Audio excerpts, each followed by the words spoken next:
Oh, yeah. We're working on that. Okay, I wasn't sure. Let's go ahead and we will get started. Randy, thank you for the information on the application station. Welcome everyone this afternoon to the Osceola County School Board Workshop for Strategic Plan. I'd like to go ahead and call the meeting to order. And with that, I'll turn this over to you.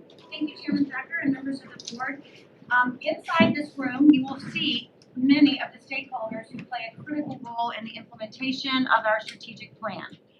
Because this is the first time for me to go through some of you through the whole plan, I'm going to go ahead and take a lot of ownership of the presentation, but please understand this is not representative of my work. This is representative of the work of all of the folks in this room, as well as the strong district leaders and school leaders across the district who stay tied to the strategic priorities that you outline for us each day. And they, of course, are the experts. If I don't know something and you have a question, one of them I may call on them to go ahead and speak up and answer it. And if not, Mr. Phelps' job is always to take careful notes as we move through the process so that as you give us additional direction about where we go from here, we can take that into consideration moving forward. So I want to just start again by kind of reflecting back on our whole plan and that process that comes about from everything that we do. And I'm also going to be referring you back to the book that you have in front of you, which is a summary of some of the key indicators in our plan that we're going to share with you today. I won't be reading it to you, of course. You'll have that information to digest. It's been made available to the public on our website. But there are some things that I really wanted to highlight. Going back even to just the beginning of our book in front of you, you see our operational beliefs. These were developed in consensus with the board through our master board training process. And just a couple of things to highlight. You know, we do believe that a quality education is the fundamental right of every child. And as I shared with you last week, we also believe that it's one of the cornerstones of our democracy. We talk about all stakeholders sharing in this responsibility because we do see our work together as a partnership between the district, the schools, the community, the parents, the business leaders, and obviously taking direction from you, the school board. We do recognize the fact that we play a critical role in the economic prosperity of our community. You know, the great achievement yesterday that Mr. Thacker was heavily involved in terms of inking that agreement with Skywalker to continue the work at Neo City. Those things won't happen without a strong public educational system, and we want to be a major voice in that. We talk about teaching our students to use their voices responsibly. I don't think there could be a more important belief than right now in our country's history to show students how to have a civic presence, but to do so responsibly, to engage in the community and make the world a better place. We do talk about studying the past to protect the future, and then obviously the high standards of truth, integrity, and diligence in everything that we do. And our overall mission is this idea of continuous improvement. We know that we can continually get better. On the next page, you see our mission and vision. Mr. Melendez has referenced before that we did change our mission statement from when he was on the board, from being just at reaching their highest potential to adding the element of responsible, productive citizens. We want our students, when they leave us, to be prepared to be successful in the world and to contribute back to a strong and prosperous community. And then again, our vision of this concept of working in partnership with our families and the community to help all of our learners achieve success. That brings us then to goal 1, which is where it all starts, and that is our academic success goal. We know that in the end, everything that we do is about helping our students be successful as learners, and we all have to contribute to that. All aspects of the strategic plan, whether we're talking about fiscal responsibility or school safety or governance, come together to help foster this important critical mission. And there are 4 goals in academic success that we will talk about next. Basically, these goals are the how. Each of these goals are 4 elements of the work that we believe are important for helping our students achieve academic success. Goal 1A is about the guaranteed and viable curriculum, making sure that whether Deborah Pace is taking Algebra 1 in Harmony or in Liberty or at Celebration High School, I'm having access to the same consistent, standards-based, rigorous curriculum that I need to be successful in that particular course. We say the same thing whether we're talking about kindergarten or VPK, all the way throughout our system. The guaranteed and viable curriculum has to be consistent so that all students have access to that critical work. We've identified high-impact instructional strategies by looking at Hattie's work on visible effect, visible learning, and others to say, what are the things that we know will make a difference in improving learning consistently? And we narrowed that down to 4 basic things: read, write, talk, and solve. We want our students reading grade level appropriate rigor, high interest text. We want our students writing about their thinking because we know that's an important way to take that learning from your initial memory into long-term memory. We want kids talking about their learning, using that academic dialogue with their peers, whether they're learning the language, they know the language, they're developing the language, but talking about the learning in order to further enhance that process. And then finally, solve. Problem solving, and that's not just happening in math, that's across the curriculum. Looking at thematically what these things mean that we're reading about or studying about, and how we can use those to solve the problems of today and also tomorrow. 1C is about meeting the needs of all students, and that comes down to our MTSS process, our school improvement process, and even the stock take process that we're talking about today, where we look at our goals, we look at progress outcomes as they're going along the way, and we talk about what do we need to do differently to make sure that we stay on track to meet our goals. And then finally, preparing our students for the world of tomorrow. What are we doing to build in equal access, equitable access to acceleration opportunities? Whether we're talking about screening all students for gifted in 2nd grade, or making sure that we're studying the AP potential report as we're building master schedules in the spring. What are we doing to accelerate students in those college and career learning opportunities?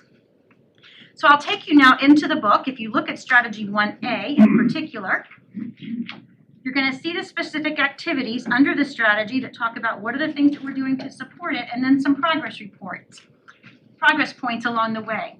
I just wanted to highlight a few of those. Our kindergarten, 1st, and 2nd grade classrooms have now implemented the Open Court Foundational Skills curriculum. We believe this is important to get that foundational start, and it's also tied into the BEST standards. So we're moving forward at the primary grades of starting to lay the groundwork in our current curriculum unit plans for what will be the expectation next year. Math, as we've talked about before, is an area that is a point of struggle for us. We know our students start about 10 points behind in 3rd grade on our math state assessments. It kind of continues along that trend, the state average, up until algebra. We managed to catch up in those last 3 years and get them across the stage to graduation, having met that Algebra 1 EOC requirement. But we want to start laying a better foundation from kindergarten on up to get those priority standards taught and mastered early on. So math priority standards have been identified for students in grades kindergarten and through geometry.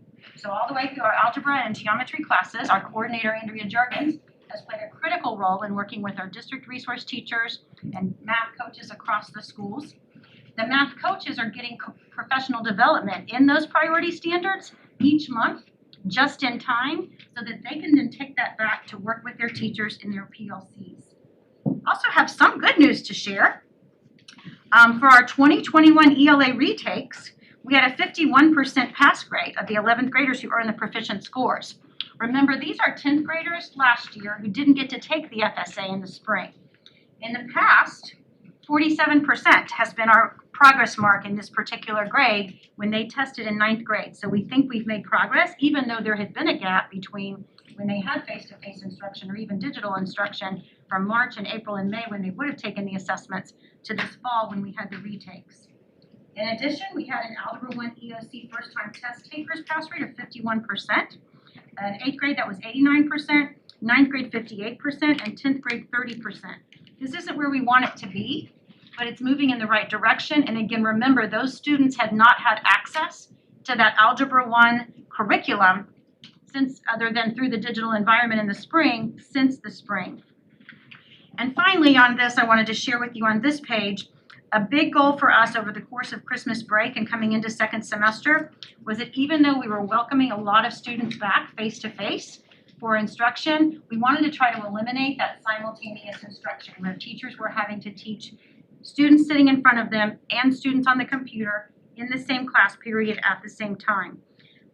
That's been a difficult challenge for our teachers to do well. It's a difficult challenge for our students to stay engaged, both in class and digitally when that's happening. And through amazing scheduling processes, a lot of it over the winter break, I'm happy to say that our elementary, middle, and high school counselors and APs were able to reduce that by 160 total units. So certainly making progress, 492 total units during that time. So we're hoping that that's for more effective instruction and less stress for our teachers. Also wanted to share with you on the next page, our littlest learners in VPK are making progress in the use of iStation, both in letter knowledge and vocabulary. A couple of areas of concern that we're not going to shy away from. If you look down in the chart below, from our winter-based NWEA formative assessments, you're going to see that in some respects, our folks on track to be at level 3 and above, and compared to 3 and above last year, are kind of all over the map. For example, in 8th grade, we actually have 53% now showing on track to be proficient, whereas the year before in 2019, it was only 49%. Learning gains are continuing to surpass where we were in 2019, the last time we tested. However, we are concerned that we're not gaining fast enough in order to catch up from the COVID slide, but we're continuing to kind of work on that. Over on the next page, you'll see some similar data for science and then also for math. Whereas we had some positive aspects of learning gains in ELA, in our middle school geometry, high school algebra, and high school geometry, we're seeing some challenges there. But we are starting our intervention plan beginning on February the 1st as a part of what will be our stimulus plan to try to attack this with after-school programs on Monday, Tuesday, Thursday, and Friday, Saturday morning programs, and then a very intense program this summer. So I'll pause there, having looked at goal 1A, to see if the board has any questions or comments for me or the group.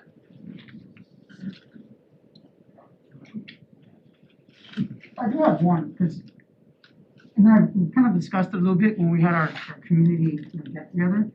So let's say there's a math class, right, and 3 students are really struggling. And we identified them, in the progress monitoring board, when the assistant principals look at who's achieving their goals. How do we actually get them to go forward? Because the curriculum, the teacher can't stop the class for those 3 or 4 students and give individualized instruction, because then the rest of the class gets a little bit behind. So is there like a coach or a team tutor that helps them specifically, and do they meet at lunchtime? It's more like, how does that student get individualized attention to a certain degree to make sure that they get caught up? That's a great question, Mr. Melendez. At our elementary school, we have hired people called interventionists. These are some of our best teachers for helping to move students with identifying their needs. And they meet with students during what we either call III or walk to intervention, or their MTSS time. It's called different things at different schools. So it's a regular dedicated time within the school day where it's 20 minutes or so where we take advantage of paraprofessionals, our coaches, our interventionists, to break kids out in smaller groups and to meet their specific needs. And those are fluid groups. So based on formative assessments, based on moving in the standard, I might meet with Robert and John on Tuesday, and then next week I may need to meet with Julius and Terry. It depends on who's making progress and what it is that the needs are met. At our middle and high schools, we have dedicated time. It's usually about 4 days a week. Sometimes it's connected to the lunch hour. Sometimes it's a dedicated 20-minute extra period where students can go to the teacher or the class that they're struggling in the most to get that extra support. And then based on the directions of our assurances plan from the state and the stimulus information that's coming to us, although we haven't received a specific allocation of the funds or what those things have to be, we know globally what the expectations are. They're really to fund those intervention programs to catch kids up. So that's where we're planning to extend the school day, Monday, Tuesday, Thursday, Friday, for kids who need that extra help. Invite kids in on Saturday who need that extra help, and then plan for the summer interventions as we move forward. And we're looking and working with our transportation team to provide transportation for kids who are eligible for transportation, and then also working with our school nutrition services team to provide healthy snacks. Because we really want to make sure that there's no excuse for parents and students not to participate. Even if our digital learners want to come in smaller groups, we may set aside designated time and space just for them so that we can assure parents that we're going to do this safely. The idea is that we just have to work, and this is where, as board members, you can be really, really helpful and invaluable in having those conversations with parents in your community to say, we need to get your child in school so that we can help catch them up now before it's too late.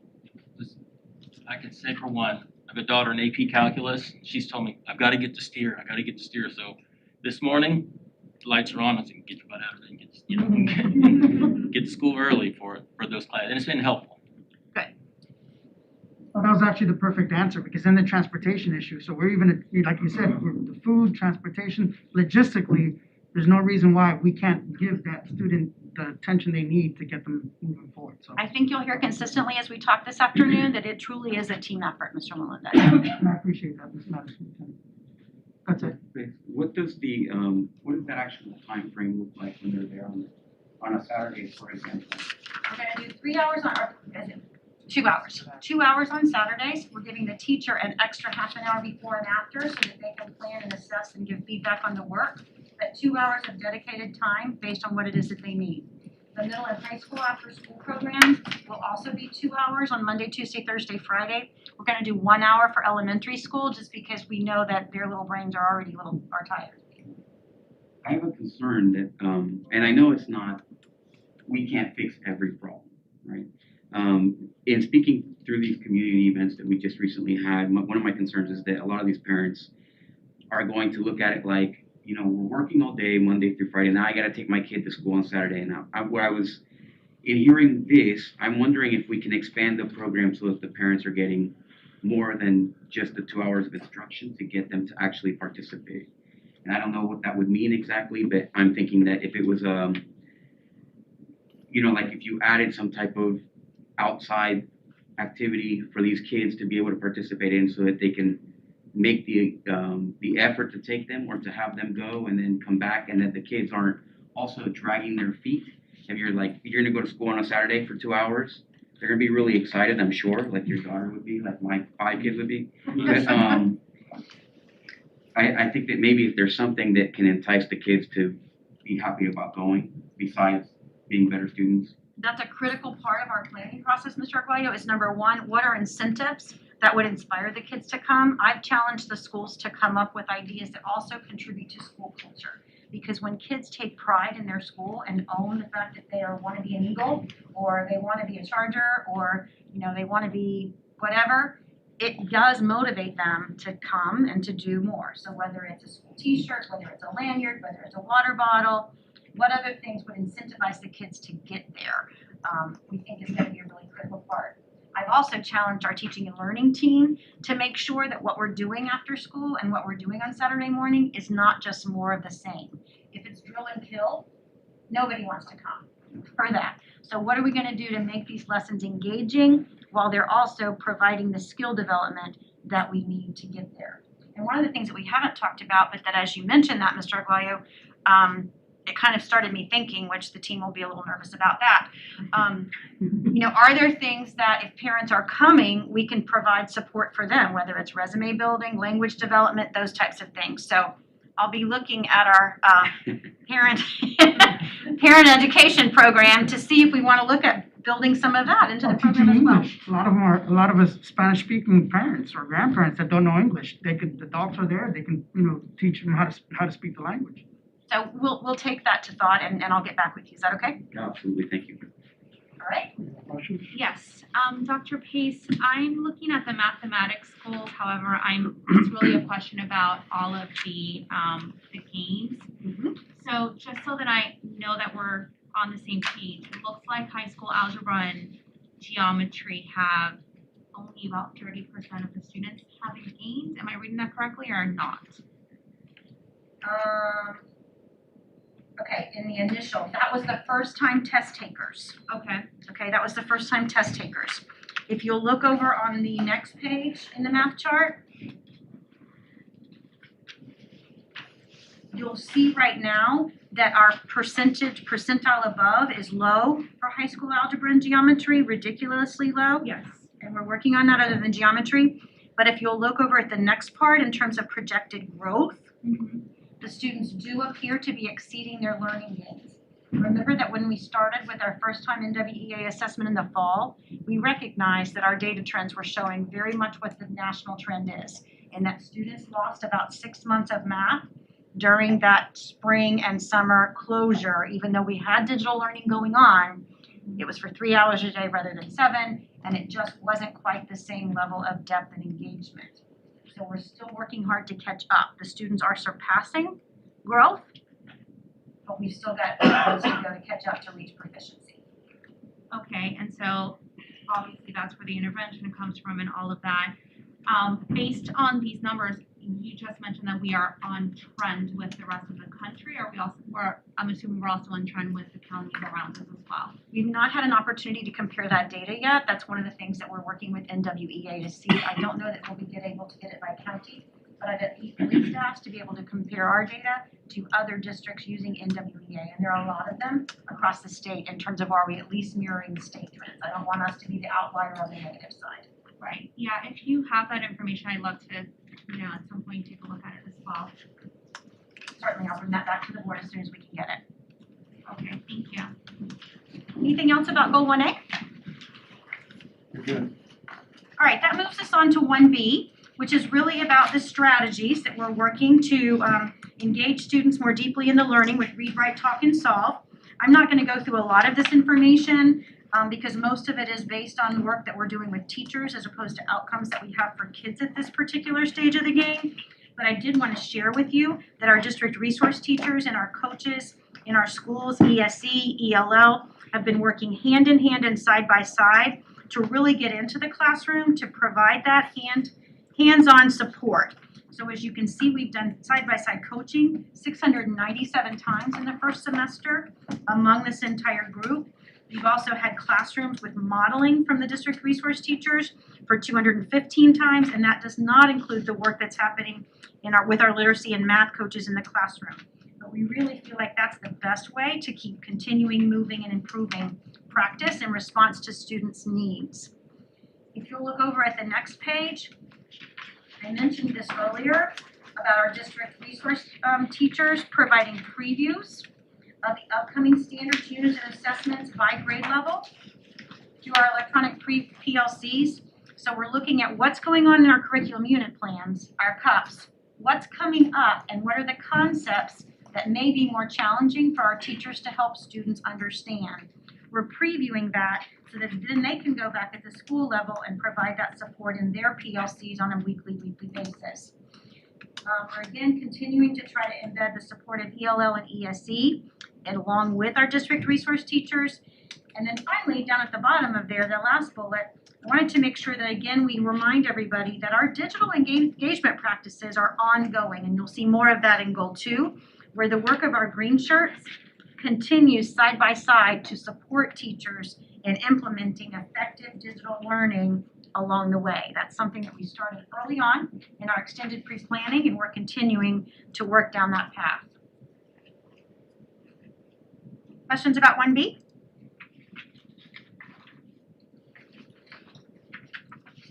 That brings us then to Goal 1C, which is about what are we doing to close the achievement gap through our MTSS school improvement processes. We've identified in particular 19 schools with the federal ESSA index of 35 and below to make sure that we're working hand in hand with them to meet the students who are ESE. Our ELL paraprofessionals are also engaging in monthly professional developments so that they can support that Tier 2 instruction for our ELL students, because this continues to be an area of focus. And through our school improvement process, each month, the school improvement teams, the school admin teams are looking at a data sheet provided to them by Dr. Torres and our research and accountability team that shows them exactly where their subgroups are performing based on the assessment data that we have at hand so that they can then plan for their spring intervention programs. If you look over on the next sheet, there's some examples of disaggregated data. which shows that we still have a lot of work to do. Okay? We've got about 34% of our Hispanic students on track to be proficient in math and only 40% on track to be proficient in ELA. Our African American students are also behind, and our LY students are also behind. But we can't solve these problems if we aren't aware of what the problems are. So instead of our schools having to figure out what that data is along the way, we're providing that data to them and then supporting them in their school improvement teams. What are we going to do about the data? That's a critical part, is what are we going to do about the particular data? I was asking questions. I didn't want to interrupt you, I'm sorry. No, you can interrupt me at any point, Mr. Arguello. What is LY? I'm sure it's. LY is limited. They're the ones who are just learning the language. I got you, okay. So was it an acronym? What's the acronym for, Belinda? Remind me. The LY is for, we think of it as language, yes. I got you. Okay, so it's not something I should have necessarily known as a non-educator, got you, all right? There are different categories. LYs mean they're within the ESOL programs. LA means they're exited within the first 2 years. We still track them. LF, they're limited speakers. And then CZ is they're not in the program. Thank you, Dr. Reyes. I'll never forget it.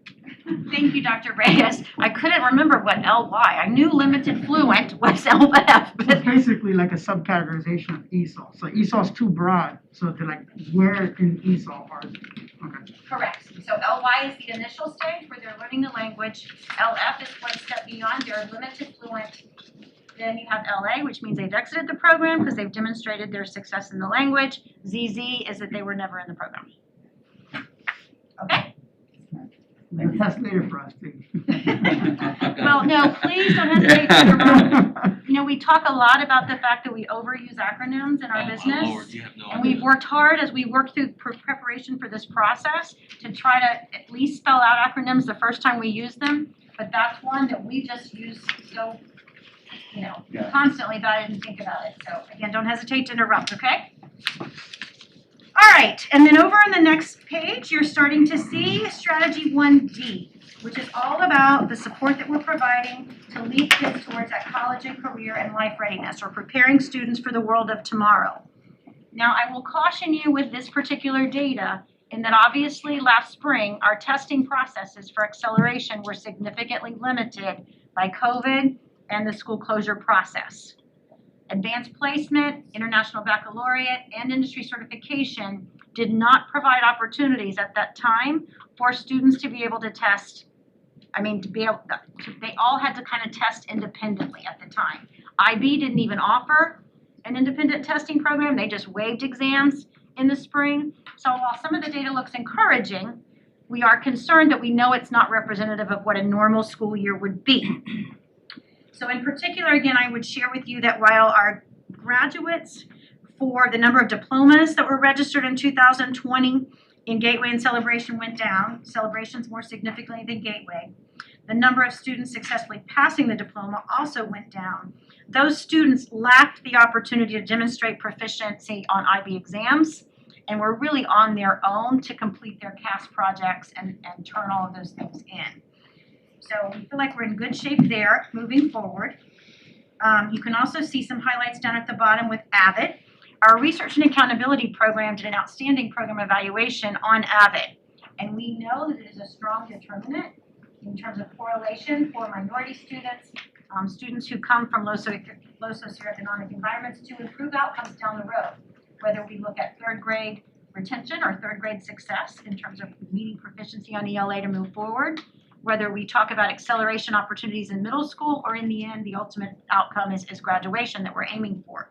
So we feel really good about those types of things. St. Cloud Elementary School is an Avid Showcase School. Poinciana High School is an Avid National Demonstration High School, our only high school and only the second school in SDOC.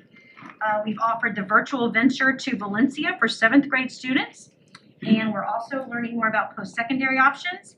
Mr. Cook has been doing a fabulous job over the course of the last week and a half, helping to connect kids to historically Black colleges and universities virtual college tour that is in conjunction with Palm Beach, Miami-Dade, and Broward County. So we're super excited to be a part of that. And we're currently looking at what an Avid Expansion would be moving forward so that we could identify some of those elementary schools who aren't yet Avid, who might have an interest in adopting the program, and use stimulus dollars to help support that as we move forward. We'll talk more about that next month. Over on the next page at the top. Dr. Pace, may I ask Yes, a question? of course. I actually wanted to ask before we went into the Goal 1D, but I think they might be correlated. So looking at our not so great performance of some of our students, particularly minority students in FSA and all of that. And I'm also seeing that we are really pushing for some of these, more academically diverse programs, specifically Avid. Do we know? I know that there is a correlation between students who participate in Avid and their success rates, but do we have those numbers? And if that is such a successful program, what can we take from those for students who are not necessarily in Avid in order to improve these numbers? One of the things that we're working hard to do is try to identify minority students who belong in Avid or who have an interest in Avid, who would benefit from the support that the Avid program provides. One of the most important things that Avid does is to teach skills for time management, note-taking, communication, how to prepare themselves to learn more successfully and share their learning with others. So those are things that we do think we could extend across programs, but we also believe that at the elementary level, as opposed to Avid being an elective or a small group of students, it becomes a school-wide implementation. Yeah. So that everybody's learning those note-taking skills, everybody's learning SLANT, what it means to stand up for yourself and be a successful learner and how we can benefit and grow that for our minority students as well as for other students in particular. Yeah. And I'm only calling out minority students because these are numbers we have, but I know that we have data that states it's not just minority students, probably students who are in lower socioeconomic brackets are also struggling as well. And so the reasons they're struggling isn't necessarily because they're minorities or whatnot. There is something else going on that we need to address. And I know that it's a huge challenge countywide, and I'm curious to know what that root cause is so that we can better diagnose and fix it. For a lot of these students, they may be the first time high school graduate, Yeah. they may be first time college potential, those types of things. And so by providing greater supports within the school setting, we're able to better help them see the potential of what lies ahead and also then help set them up for success when they get there. But that's another important piece of what we're doing with our guidance counselors, with our school social workers as well, to try to support helping kids see the potential, and the college and career counselors at the high school level. And I know that I'm sorry, Mr. Melissa, I know that you have questions. I will stop asking after this one. I know that there is, Okay, he says. hey, what? Okay, he says. Okay, maybe I won't stop asking questions. I'll try. I know that at some point we're going to talk about engagement, parent engagement, but I do think that parent engagement should probably be embedded into all of these goals. I do think specifically academic success, there's a large correlation. I don't have hard numbers, but I have a room full of experts that might have them.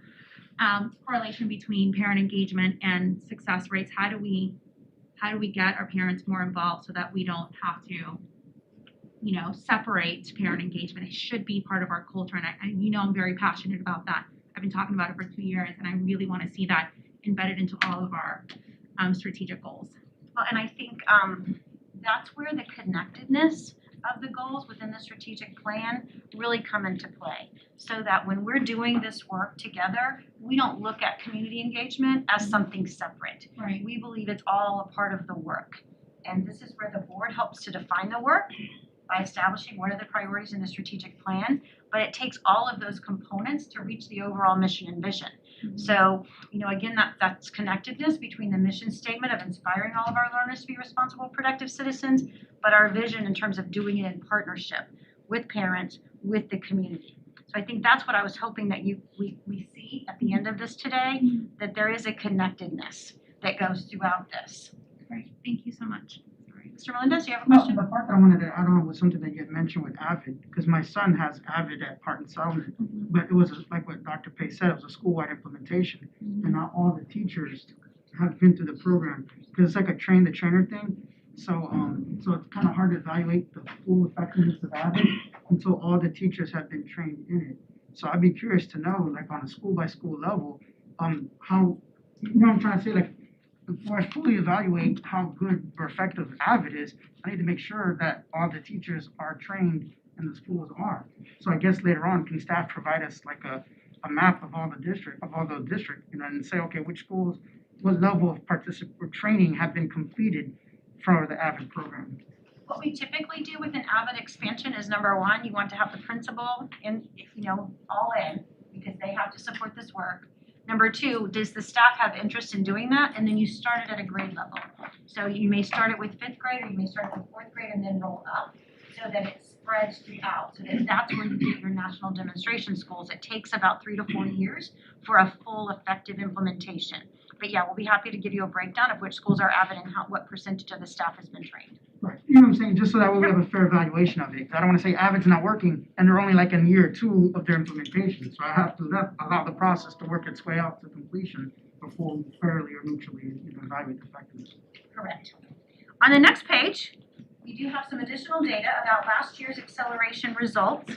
As you can see, we were able to have a significant increase in our AP pass rate from 33% to 54%, with an increase in the number of tests completed.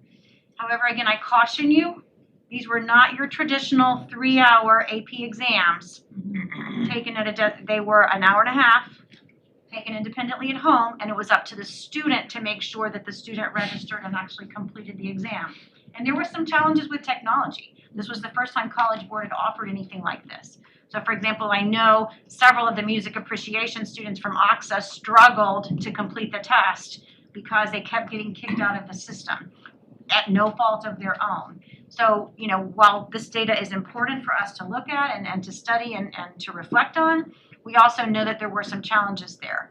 I will also tell you that one of the things that we saw is that because it was up to students individually to take advantage of that opportunity to take that 90-minute test on their own at home, we saw a widening of the achievement gap for our minority students with that AP data. So that is something that we're being very intentional on as we move forward and prepare for testing in the spring. You know, in the past with AP, we've required every student in the class to take the test. We've paid for it, we've signed them up for it, we've given it to them at the schools, we've required for them to take it. This time, again, it was up to students independently to have to do that. Certainly, teachers were reaching out, principals were reaching out. We were doing everything that we could to support their registration, but we don't want to see that gap continue to widen, and in fact, we want to try to close that as we move forward. We have continued to grow our dual enrollment program with Valencia despite COVID. We had a 94% pass rate and over 8,100 courses passed last year. Industry certification, we saw a drop in the number of tests that were completed. However, we saw an increase in the pass rate. But again, very few of the actual tests were able to be offered online. So we actually were able to bring some kids in June and get them to take the industry certification test over at OTEC. But again, that requires students who after graduation are still willing to come in and demonstrate that skill so that they can get that certificate before they leave. So just want to be cautious about this particular data.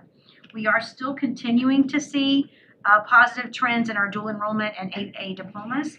As you can see, we went from 5 students in 2015 earning an AA diploma with their high school diploma to 114 last year. So we're excited about that, and we'll continue to try to work toward that. I had a meeting with one of the principals in my district. He met with some of the seniors. This was last year's class, and you and I had discussed this. And he was wondering why some of the seniors were not taking advantage of dual enrollment completely, and in their dilemma. And there was a considerable number that said, "Well, we don't have any way to get there. They have no transportation to get. They only have one vehicle in the family, or they don't have that luxury of having 2 cars or 3 cars." So I know that's in one of my schools, and these are some of the rural schools. But if you have any, as you're talking to your principals, I mean, maybe that's something that we can at least look at trying to maybe somehow to provide transportation for those who want to use dual enrollment, but they just don't have the. Another alternative is the articulation agreement we have with Valencia. We can have the instructors on campus too. Right. So we don't have to right. have them travel. So Right. if there's enough interest, because when I took, back in the day, Yeah. you know, when I took my dual enrollment classes, there was a Valencia certified instructor on campus. So that's another possibility too. So maybe we can look at, when we do the articulation agreement again with Valencia, to see if we can do a balance of the two. Yeah. Does it depend on the classes though that they're taking? Yeah, there has to be like a small cohort, you know what I mean? There has to be a certain number of students interested in the class. Or and maybe a things like that. central place instead of, you know, like something. I don't know. It may not. It might be something localized. It may not be something that's widespread, but just something that did come up in conversation with. Right. And also, is there an orientation for middle school graduates? I know that's not a term, but you know what I mean? But as the incoming freshmen, because by the time they're a senior and they find out about dual enrollment, it's too late for them to do that. When they have orientations at high school to kind of explain to them, hey, you have the possibility of earning your AA degree, but you got to get it early because you can't wait till your senior year to take all your DE classes at once.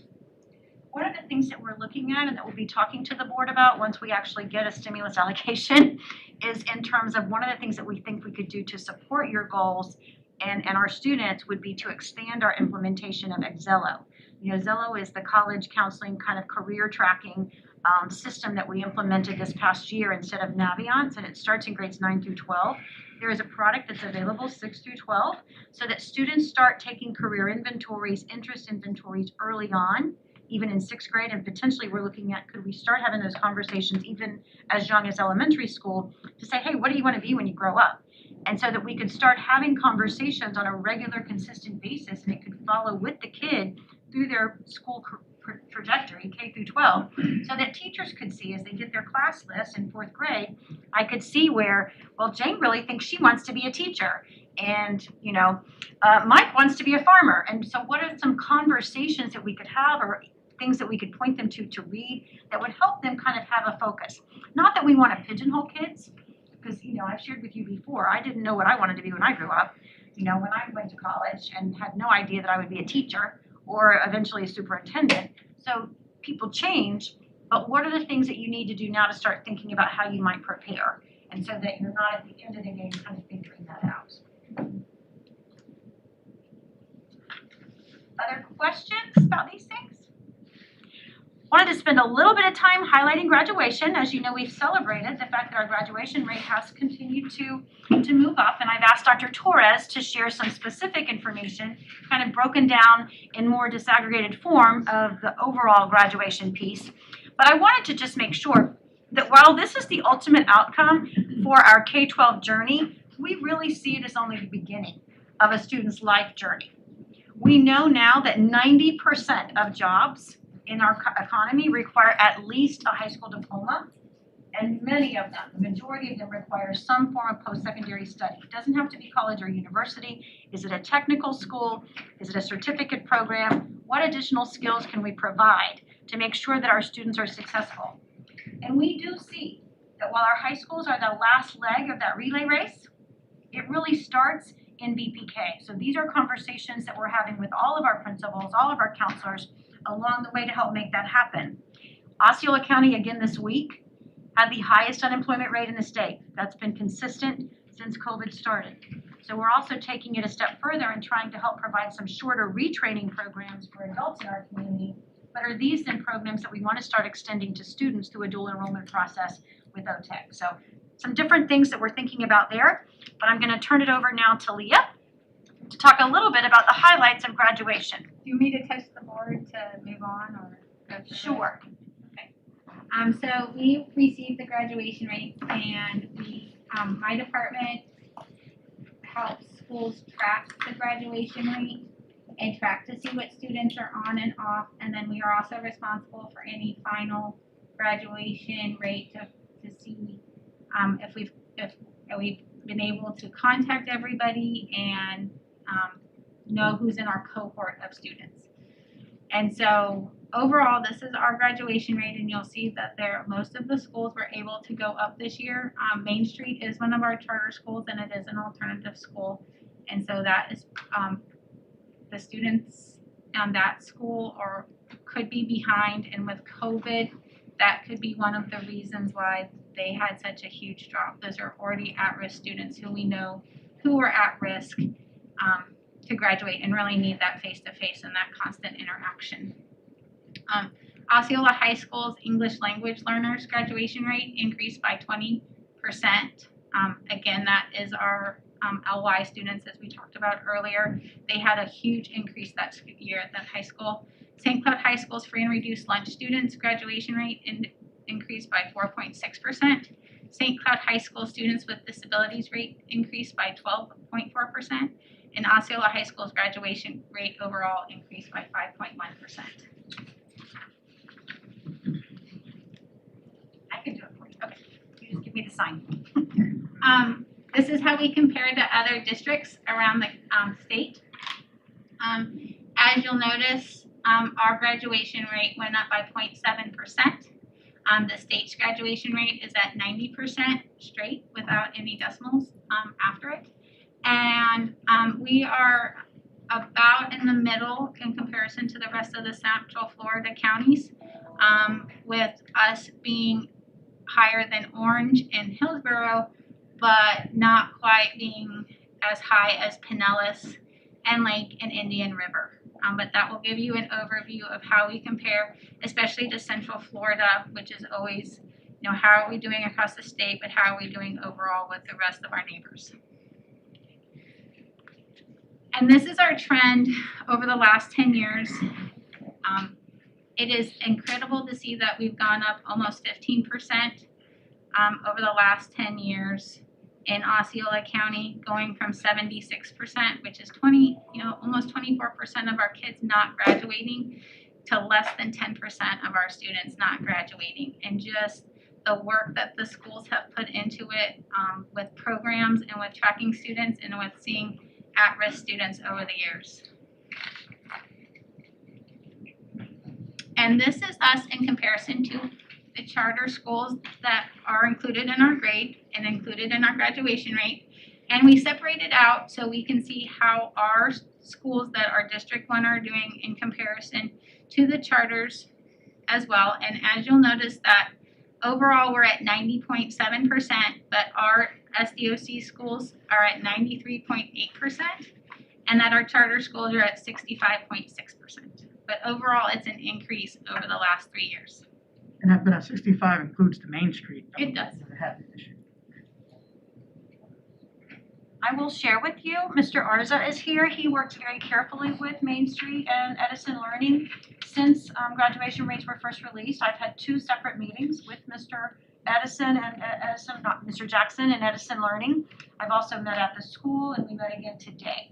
So they are very much attuned to the expectation that the board and that I have for their work on graduation and what we're going to do to identify these kids, get them back engaged in the system, or help them move on to something else, and very much committed to helping to do that work. So I think Mr. Arza is here because he's been working with the school for the last couple of days, met with their board yesterday, and they do remain absolutely committed to getting it right.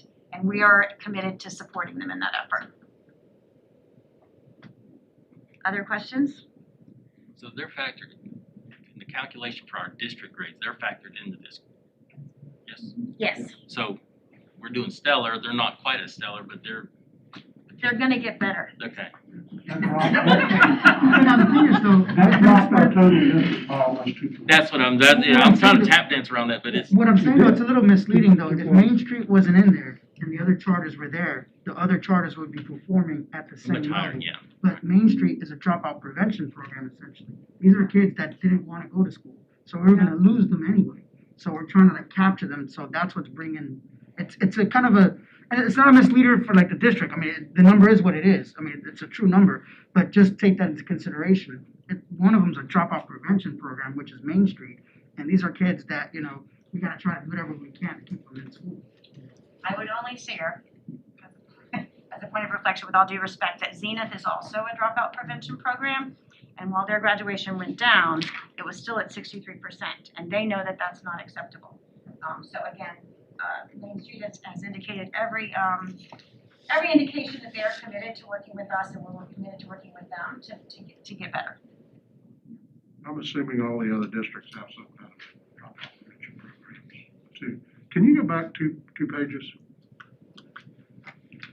I guess of all the stuff, I mean, we're certainly going in the right direction, but the thing that concerns me is when we were state ranked 14 last year, and this year we're state ranked 24. Yeah, we went up in, Everybody else went up faster than we did, or 10 counties went up faster than we did, I guess.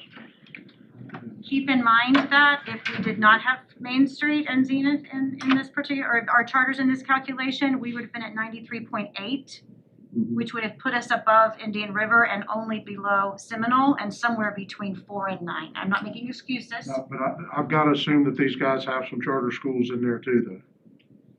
I mean, I know we have more than probably most of them, but that's. Not many that had a 6% graduation rate. Okay, okay, that's what I'm. But absolutely, it's a point we're taking and one that we certainly are concerned about, sir. But they also had much more room to grow than we did. I was looking at these numbers. So, I mean, in terms of rapidity of what their increases numbers are, when you're an 88 and you go to 90, you look great. But when you're a 90 and you go to 90.7, you know. I think this particular slide is a strong indication of the great work that our schools have been doing. You can go back to. Yeah, I totally agree with that. I just. Yeah, we're not resting on our laurels. And I think it's so impressive too, that the fact that the overall population is increasing too. You're not dealing with the static population and then increasing that percentage. We're increasing the percentage, including new students that are growing in here. So we're like, doing kind of two populations at the same time and maintaining a high standard. So I'm impressed by that fact. And it's not to say that if we had all the population that were in these charter schools and we had them inside the district or inside of our schools, that our number would be any different. So, moving on, this is some of our data broken down by subgroups. Leah? Yes, so we look at it not just overall, but by all of our subgroups, which as we talk about ESSA, these are the ones that are the main ones that we try to determine and look at.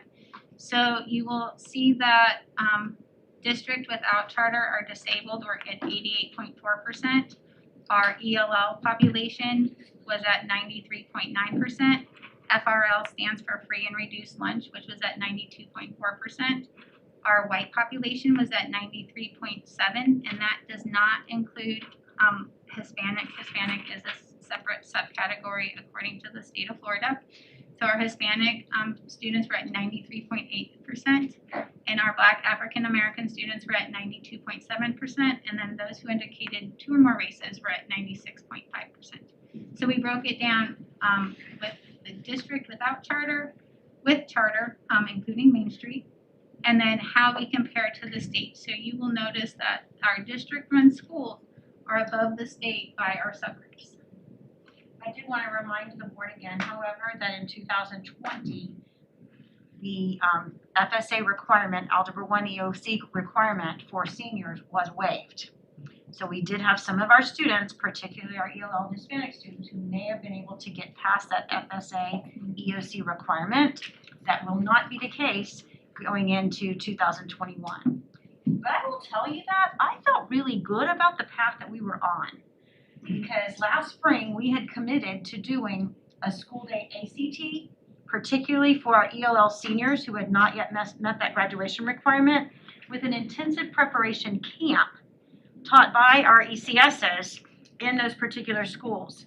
And Dr. Reyes, just this week, sent out the plan that we're going to do that again this year. So we were on track to make a significant improvement here, but I just want to be transparent with the data.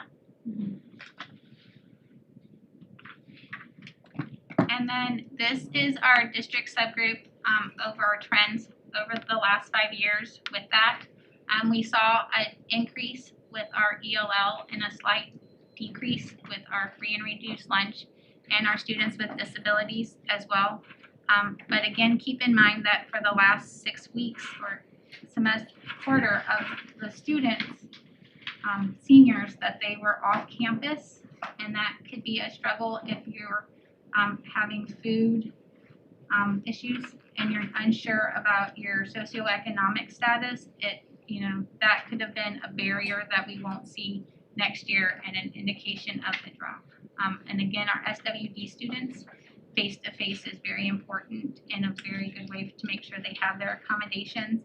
And so trying to do things in the last 9 weeks to get your credits could have been a barrier that we won't see in this upcoming year. And data that we've already seen. This is our overall graduation rate, and these are our highlights again that we like to point out to see what schools really are doing well with their subgroups. And then these are the 3-year comparisons of our non-graduates. Special diplomas were not part of our calculation this year because the students did not have to take the FSA requirement or have their FSA requirement for algebra and the EOCs. So our special diplomas and our certificates of completions weren't necessarily going to be rendered this year. But we do have some students who are still enrolled to graduate this year as a 5th-year senior. They will not count for the graduation rate for the 2021, but we still want them to get their diploma and have that opportunity to finish up so they can move on and they can go to Valencia or go to OTEC. So we did, as in that first column, see an increase in our students who actually were considered true dropouts. They just kind of disappeared. But again, I think that can be attributed partly to the fact that last 9 weeks of school, we weren't able to stay on them, and some of those digital kids, or once they went digital, they just kind of disappeared. We also know that many of them were dislocated because of family situations and all those types of things. But one of the things that we've maintained actually a sense of pride in, while we want all of our students to graduate in that 4-year cohort, we don't just kick them out the door if they're close. And so we've kept them enrolled, as Leah mentioned, at 5.6%. We said, stay enrolled with us. We're going to see you to the finish line and help you get that high school diploma, even if it takes you a little bit longer. And so this is our data that we receive from the state that's lagged, that after they leave the K-12, where do they go next and what are their percentages? Again, the most recent data we have is 2018. It takes some time for the tracking to kick in from the state, and these were released from the state data. So you'll see an increase in Osceola County up until last year, or 2018. And then how the state is looking as well on the second column. Also, this is a number that reflects only those students who have enrolled in a Florida public university or college. So it doesn't reflect our students who've gone on to an Ivy League school or the military or those types of things. And we have, over the last 2 years, seen a significant trend in students being accepted and earning scholarships to some of those programs out of state. And then this is again the post-secondary institution enrollment in a Florida public university by comparison. And the change from 2012, so you'll see an increase from the last 8 years of how we've increased our student enrollment in the Florida public, which again is a testament to where do they go after they leave us, and are we preparing them for their future if they would decide to go to colleges. So not growth, oh, sorry. Not yet where we want to be, but still continuing to show strong growth in this area. But we're growing, I mean, based on this chart here, faster than all of the other neighboring counties. So whatever you're doing, continue less, you can play. Well, and again, this goes back to the effort of Got College, which was before I became the superintendent. That was really a combined effort led by Valencia College, the Education Foundation, the community, and the school board and the school district. We have just continued to ramp that up, and obviously Mr. Cook takes things to a whole new level, so we're excited. All right, any other questions about graduation before we move on to goal 2? You know, one of the things that we always talk about in goal 2 is that you cannot achieve goal 1 without goal 2. It's about retaining, recruiting, developing the very best employees in every single area of the organization, but in particular, teachers in our classrooms. So I'm going to refer you back to the book now to look at strategies 2A, 2B, and 2C. 2A is really focused on recruitment. 2B is really focused on professional learning and development of our employees that we have. And then goal C is really about retaining our workforce and giving them a sense of why this is the best place for them to work. Again, I'm not going to read everything to you in the book that we provided, but I did want to share a few highlights. Angel Osherman and the whole HR team, and Janice Franceschi with the professional learning team, and Jane and the elementary education team have done just an amazing job this year responding to the changes in state requirements for reading certification for all teachers who are providing level 1 or interventions to our level 2 and level 3 students. It came about as a very rapid, you must have this done by this particular point in time. They developed the courses, they provided the courses, they provided both face-to-face and digital options for teachers to complete them. Some teachers have been successful through passing the test. There was granted by the state in a part of this first emergency order an opportunity to extend for a semester, but we're still on track to try to get as many people through this program as possible. I hear a question? Oh, Frank's got it. Just right, playing games over here. So just a tremendous effort on everybody to do that, but also to put those waivers in place for people who are qualified for them. We also had 58 college interns first semester working side by side with teachers in our schools. We're on target to have 53 for the spring semester. And I point this out because several of our neighboring districts chose not to do interns because of COVID. We work really super hard to, number one, support these interns in their last semester of college and then get them on board in our classrooms. So this puts us a step ahead in terms of recruiting for the upcoming school year. We've already been able to process 62 early hires, and we're currently working to place our fall interns in our current vacancies this semester. Another exciting program is that Grow Your Own concept, but with our ELL paraprofessionals. We identified our parapros who have college degrees, but who weren't yet comfortable in the classroom because of the language barrier and having to pass the required certification tests. And Belinda and CTE, Jeff Arnott, Alco are working hand in hand to provide courses for them to help them pass their state tests. And we have 35 ELL paras who are on board to start that program. In addition, we added 4 new colleges to our internship program through the course of last semester and this semester. That's Valdosta State, the University of New York, the University of Southern California, and Rider University. And we're super excited because those represent places where minority candidates are often more common. So we're hoping that this will also help us kind of diversify our workforce. And then we are currently making contacts for a virtual recruitment fair with teachers in Puerto Rico. You know, we were lucky a year and a half ago to be able to send a team down to the bilingual conference in Puerto Rico and set aside a specific hiring fair. We attracted some real strong quality candidates from that who are now working in our schools. Obviously, right now, traveling is not an option for us, but we're going to be setting up a virtual fair through our contacts with Belinda and the rest of the group. As I said, goal 2B is then really, if you look over on the next page, about developing. What are we doing to provide leaders, teachers, and staff members important professional opportunities? You know, one of the things that's been new this fall for our administrators has been, how do I observe and fairly evaluate teachers in a digital environment when I haven't had that particular training and experience? So we've used our instructional round model, as we have before with principals and APs, but really looking at what that needs to look like in digital instruction with high yield strategies and student engagement. We've also focused on math talk and teacher clarity because we've identified that as a need. We are moving our professional development courses into the Canvas platform. So far, we've added an endorsement program for our autism teachers, ASD. That's a very critically short area. We've also provided the Osceola Professional Educator Competency Program. These are for local candidates who need to have an alternative certification pathway.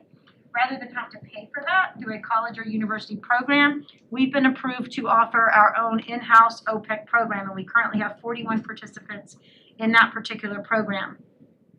We have the ethics and equity for administrators. This is a part of our goal 5, to introduce the concepts of ethics and make sure that equity is a part of all of our training programs. And as I said, we did the Canvas courses for the reading competencies, which have been really, really great. We already have had 485 teachers complete that reading endorsement program through the program that Janice and Jane and the team developed. And then finally, at the bottom of that page, I wanted to highlight again the professional development that we provided to teachers for the digital environment. We have our MITD Tech Talk team, which has collaborated on videos, guides, done Q&A with teachers in the classroom, as well as collaboration among teachers. We've had weekly support systems, Ask a Green Shirt, where teachers can log in and ask their questions live. They can have a strategy modeled for them. They provided backup support in school and classroom visits. And then within the team's folder, videos on demand for a series of things that have been needed to help engage students in that digital world. And then the latest has been, how do we do those breakout rooms in teams most effectively to promote student talk and engagement in our digital world? Over on the next page, we have a few leadership highlights that I will share with you. The NISL program has graduated another program, and we have 5 more leaders starting this February. And then we are working hand in hand with the Wallace Foundation. What started out as a one unique opportunity offered through the Gates Foundation has now expanded to 3 networks: the Principal Pipeline Learning Community, the Florida Principal Development Network, and then one specifically set up for principals. And just this week, we're invited by the Impact Florida and the Gates Foundation to participate in a new network on implementation of the ELA best standards this fall. So Mackenzie Bertram will be leading that team up with the district. Questions about 2B? We talked about interns. Predominantly, what I heard was teacher interns. We thought about using interns like in other areas. Like I know like in IT department, they always have problems getting like computer programmers. Some of them are towards the end of retirement and things like that.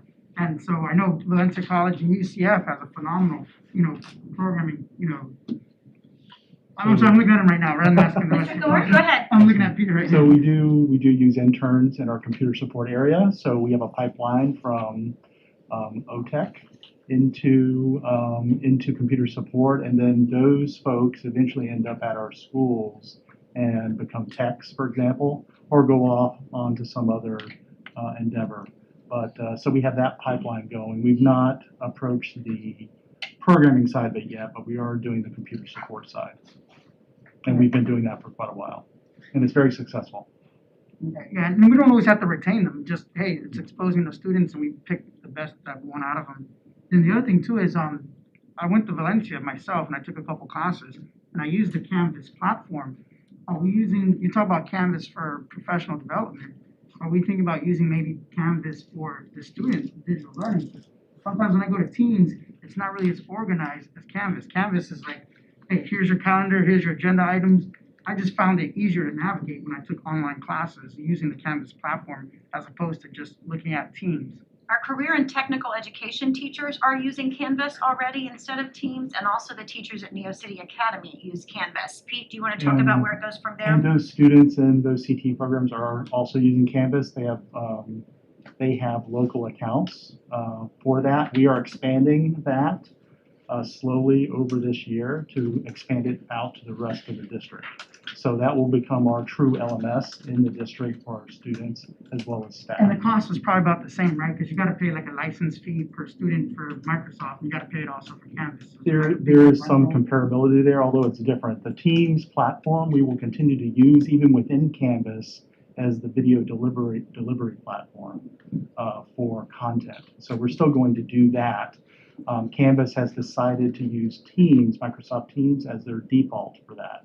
So we're way ahead of the game there, which is great. And correct me if I'm wrong, Pete, but the Teams aspect that we use is a part of our overall Microsoft Office suite, which we use for email, which we use for calendar, which we use for all of those things as well. It is part of our A5 licensing that we have with Microsoft.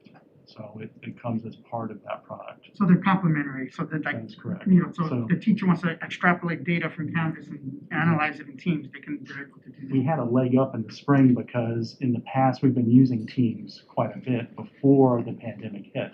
So the green shirts were able to quickly build videos, create professional development and so on for the teachers to get us up to speed very quickly. So we were fortunate in that respect. Moving on, I wanted to share just a couple of other data points with this particular area. We just recently looked at some retention data. In 2019-20, we had 72 of our teachers retired from the profession. And in 2020-21, we've only had 29 of our teachers retire so far. So I know that there's been, some national discussion about how people are leaving the profession in droves. We've really not seen that, so to speak. In addition, we had to hire 705 new teachers for the 19-20 school year. We had a large growth aspect and we're hiring a bunch of teachers. This past year, we had to hire 489 new teachers. And we believe that's important because fewer new hires means we have fewer vacancies. And it also means that we're retaining some of those experienced teachers in the classroom. And if you look at Goal 2, Strategy 2C, that's a critical part of the work that we're doing here through our new Teacher Center partnership and our Instructional Mentors program.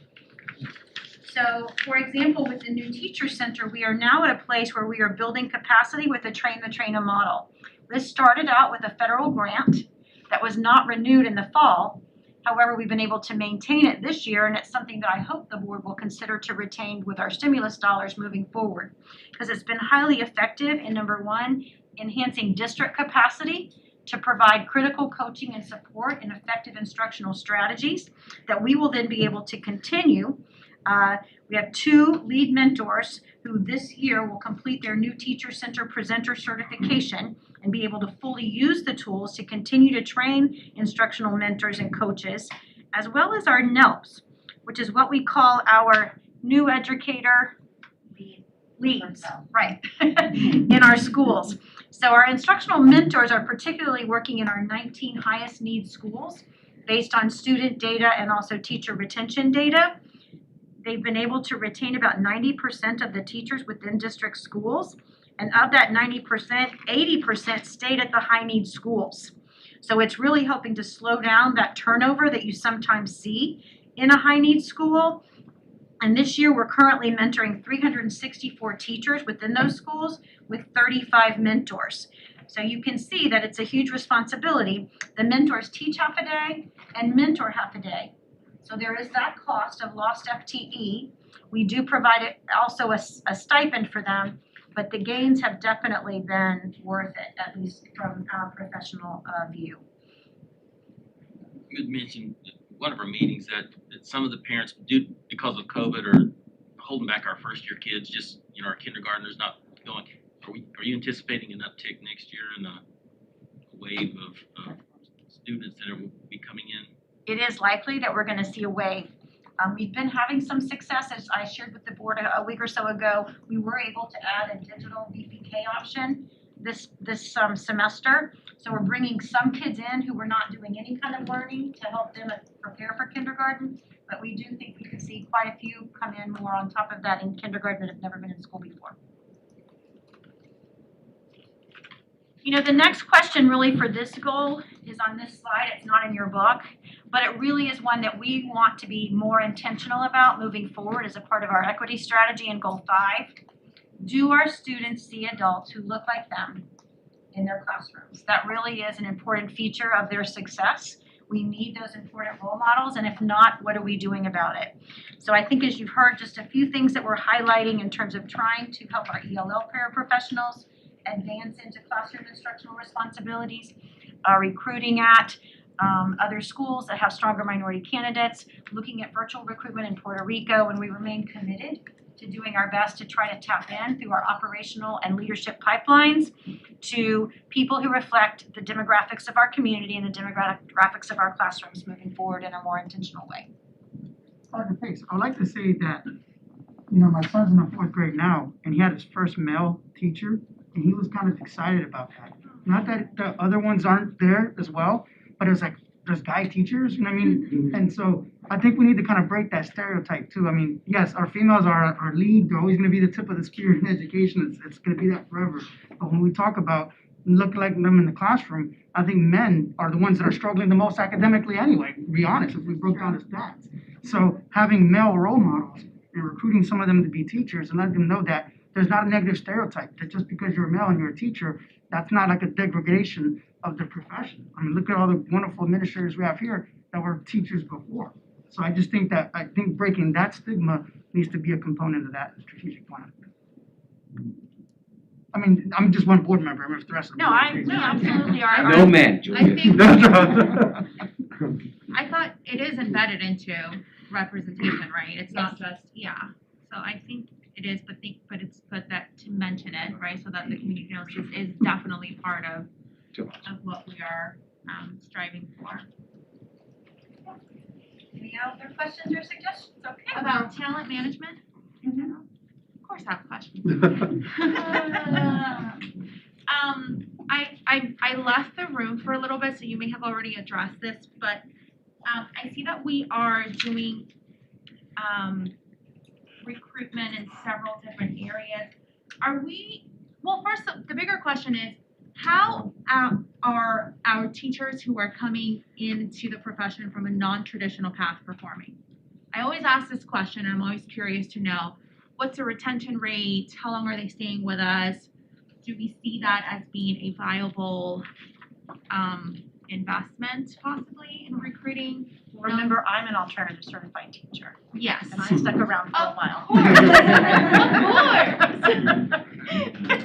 I don't have specific data for you today, but we can certainly break some of those things down. But we do know that they struggle, for example, in classroom management. So that's one of the reasons why the instructional mentoring program is so successful, because that's a key baseline strategy of where we start with that.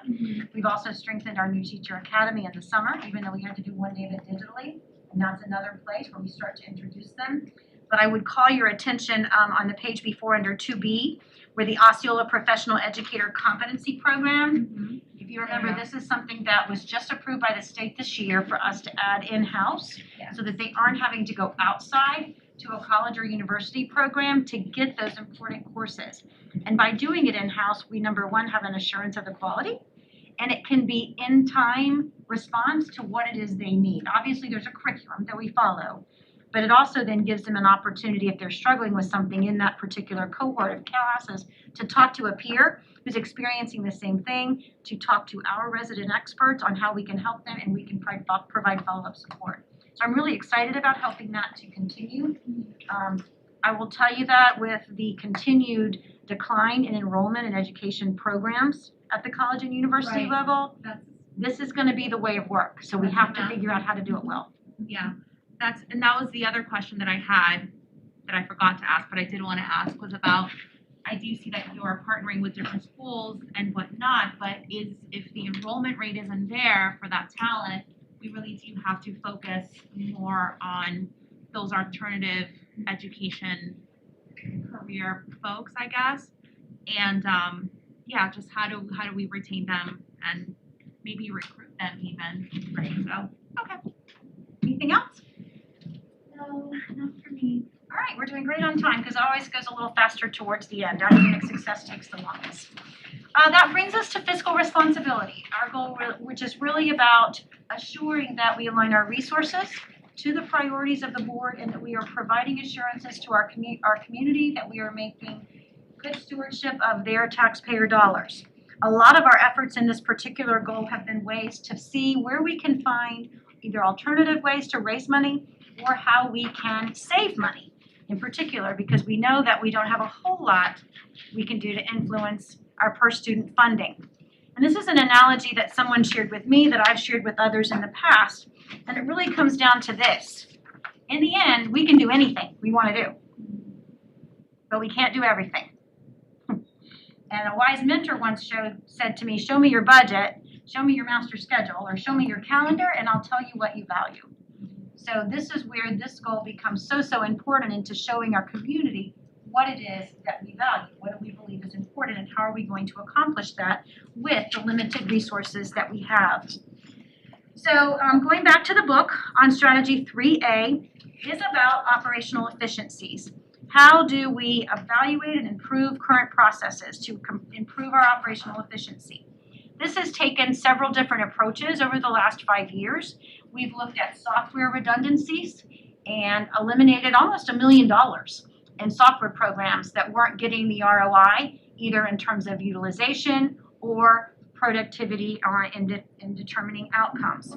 We've looked at ASBO's best practices, and the current focus right now is really about how do we improve our payroll systems.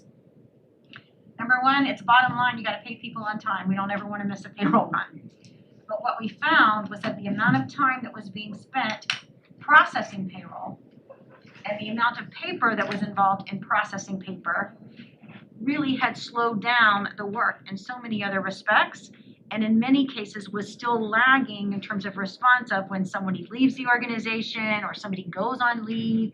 Is that immediately identified in payroll so that we can process their situation appropriately? So there are just a few highlights here.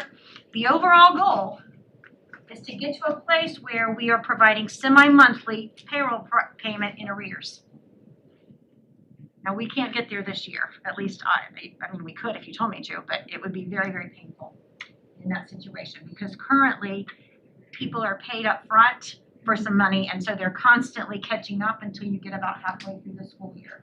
The idea eventually is that there will be a missed paycheck somewhere down the road after we have time to help people prepare for that and plan for that, so that we'd be paying in arrears and you can diminish the risk of overpayment considerably. So we've been working through what that process would look like. We've eliminated paper submission of payrolls. We've increased the timely receipt of documentation by about 75%. And we're not just doing this on our own. We are working with the Government Finance Officers Association, GFOA, to kind of help us identify what are payroll best practices and how that should be directed as we move forward. In addition, we're continuing to look at our software usage with ClassLink so that we can identify exactly how many clicks are on each software within that ClassLink program, so that we can look at how many are in the top 10, how many are in the bottom 10 by usage, and then compare that with ROI through our REA department. So we're continuing to look for efficiencies in our use of software and our purchases of software. We also have, as an area for paperless processing, next, electronic employee contracts, POs, and collection of electronic signatures. As I shared with you before, we've identified almost $1 million or $780,000 in underutilization of software. On a good news note that I will also share with you as one of the other efficiencies, 2 years ago we implemented processing a lot of our district POs with a P card in order to earn rebates. We just learned this week that we earned the largest number of dollars for those rebates as ever. We were up to $587,000 in rebates, just simply for changing the method of payment for some of our major vendors. Instead of writing a check, they're basically using a credit card that has all the points attached. Exactly, and it's also facilitated some monitoring of those processes as well. So that's 3A.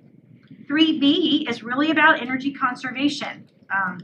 This year we implemented Facilitron to monitor their use of facilities, both internal use and external use.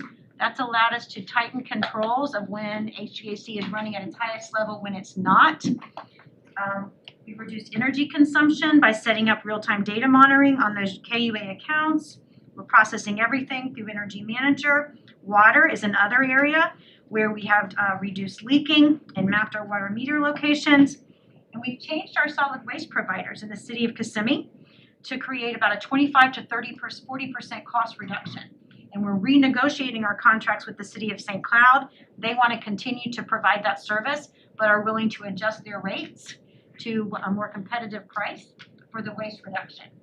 In addition, just by monitoring when the dumpster is really full, as opposed to we just automatically do a dumpster run every twice a week or whatever, we've eliminated a lot of excess waste management kinds of things. So we're excited about that.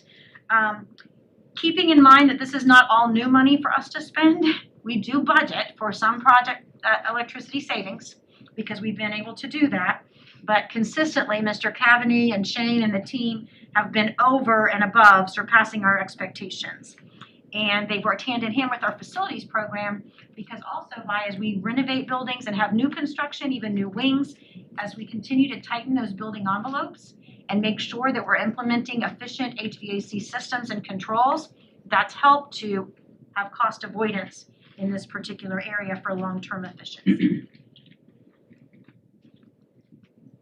I know we spoke about it before, but since we're having like a strategic plan workshop, what would it look like? And we talked about, using solar panels to power just the HVAC systems. I know the whole entire school, it gets really cost prohibitive, but when we look at that moving forward, you know what I mean? It's like when we design a new school and we have our, our baseline budget on what it is to build a school, can we look at seeing what if that's incorporated? Because I know initially there might be some extra costs, but operationally, how much do you save in the long run? Because you're talking, a lot of times I see 4, 5, 6 year ROIs, but we don't build schools for 5 years. We build them for 30, 40, 50 years, according to SREF. So, I just wanted to kind of get the direction from the board as well. Is that something that we want to look into to try to reduce some of our operational costs, maybe include, Mark, do we bank those credits during the summer? We're getting solar panels all over, and when school is not in session, we're obviously generating more than we're consuming, but that goes into a rollover type of a bank that we can. We're not doing solar wholesale, just in some instances. And what you're referring to is the net metering, where we're still connected to the grid. And there are times, for the example with Neo City Academy, where we're not generating enough power to meet our needs, so we're being supplemented from the grid.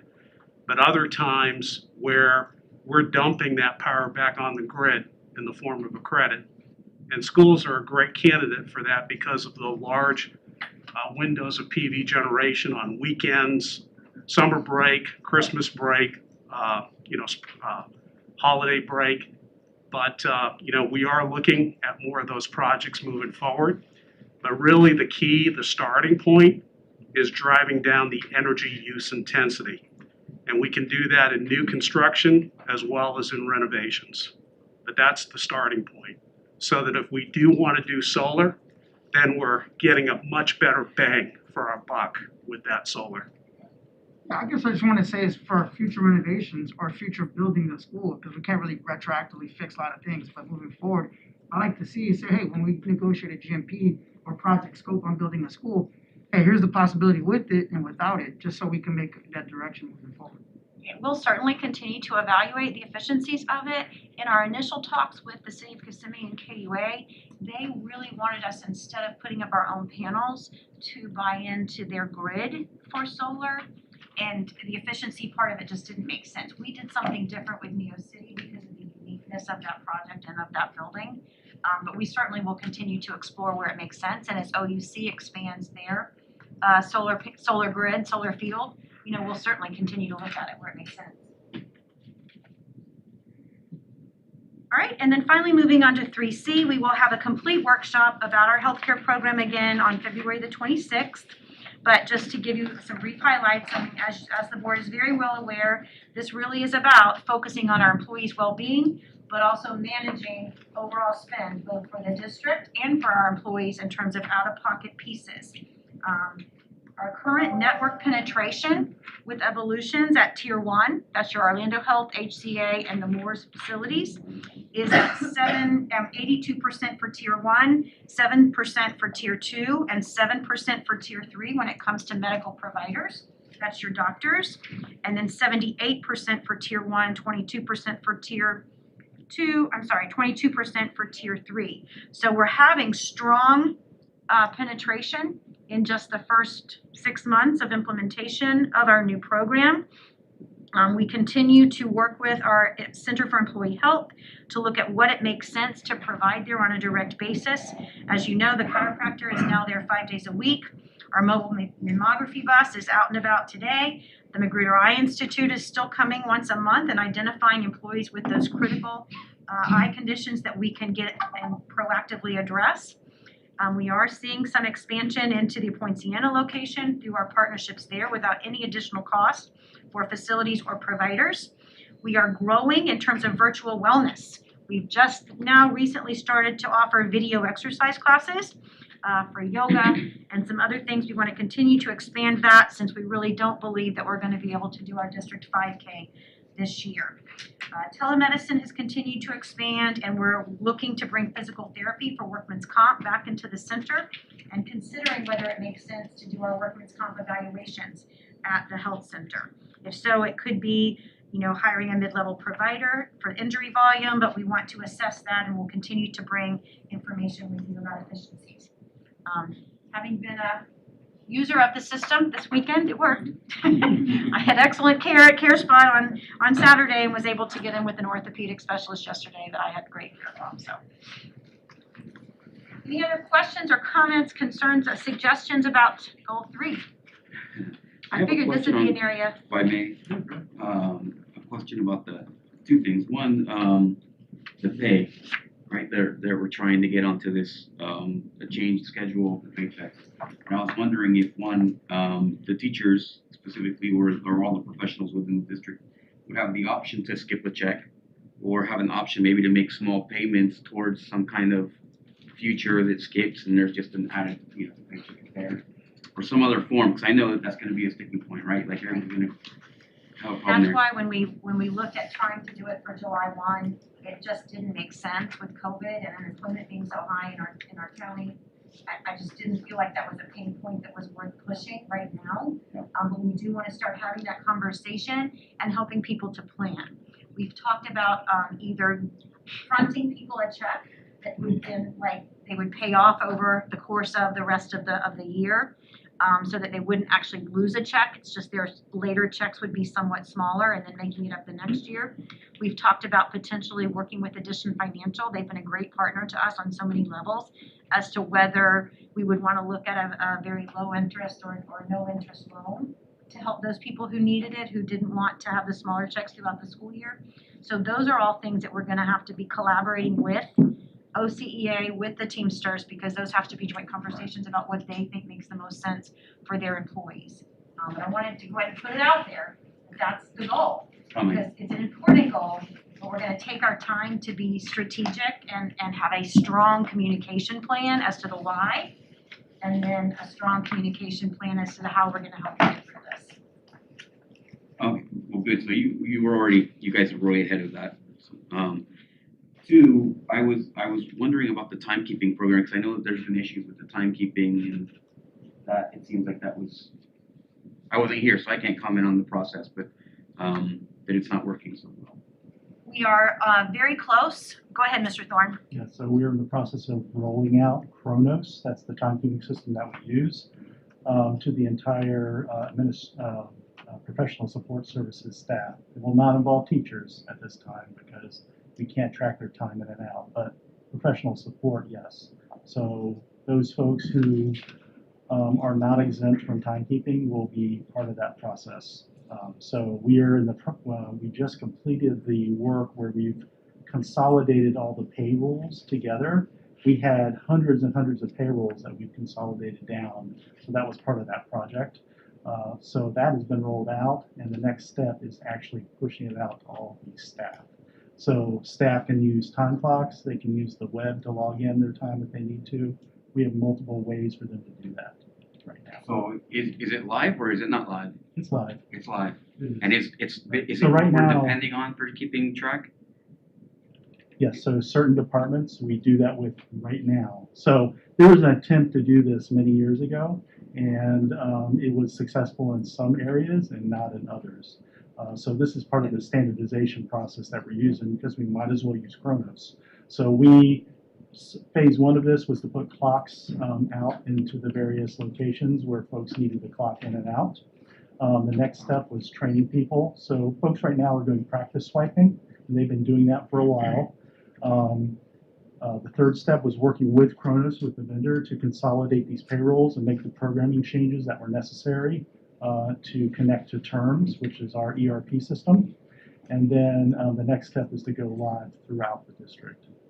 You said we might as well use Chronos. Does that mean it's not great and that we might as No, well it's use good. it? Or?